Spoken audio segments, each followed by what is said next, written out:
berdasarkan kronologi yang saya katakan tadi, bahwasanya sebenarnya kalau di Demokrat ini yang menentukan capres kan sesuai anggaran dasar rumah tangga itu Majelis Tinggi. Ketuanya adalah Pak SBY.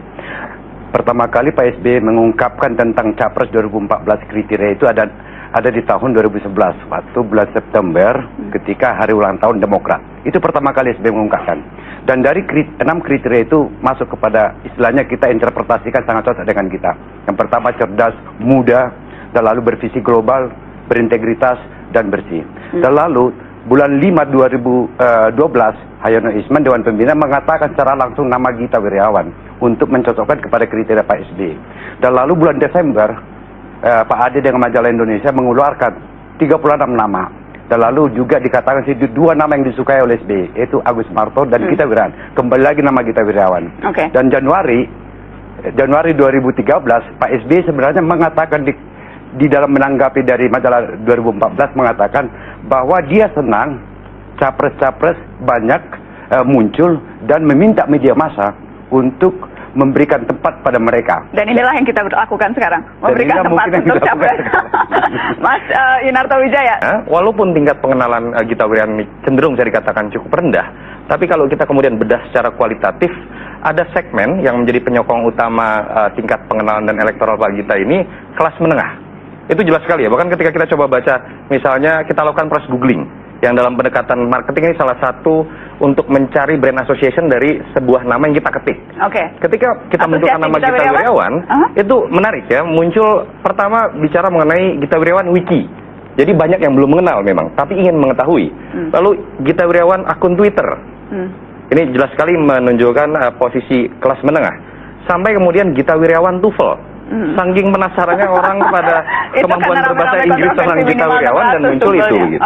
Nah, sebetulnya ada satu titik temu ketika ada konfirmasi entah dari orang-orang yang memang sangat berharap Gita Wirjawan ini bisa maju, atau bahkan lebih baik kalau Gita Wirjawan sendiri yang mengkonfirmasi isu ini.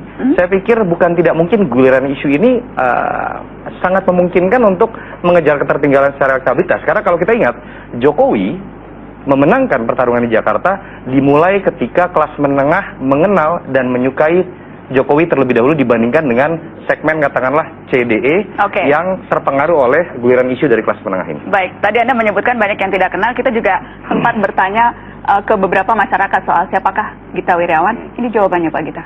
Tahu nggak Gita Wirjawan? Siapa ya? Nggak tahu. Tahu.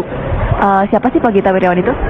Menteri Perdagangan Republik Indonesia. Kalau menurut saya sepertinya beliau membawa perubahan yang di bidang perbulu tangkisan bangsa kita. Jadi saya harap sih dengan perubahan ini bulu tangkis kita lebih baik dan lebih maju. Nggak tahu banyak sih, cuma aku tahu lah yang cakep itu kan. Iya, bapak-bapak dia kan bekas menteri perdagangan ya. Terus udah gitu dia pengusaha sekarang. Pengusaha sekarang, bekas menteri, cakep, bulu tangkis. Bawang. Bawang, ada tambahan lagi. Komentar Anda Pak Gita? Ya gini deh, nggak bisa disangkal lah. Ini cukup menyentuh perasaan saya bahwa ada beberapa kelompok yang sangat mau dan telah memberikan apresiasi kepada apapun yang saya lakukan.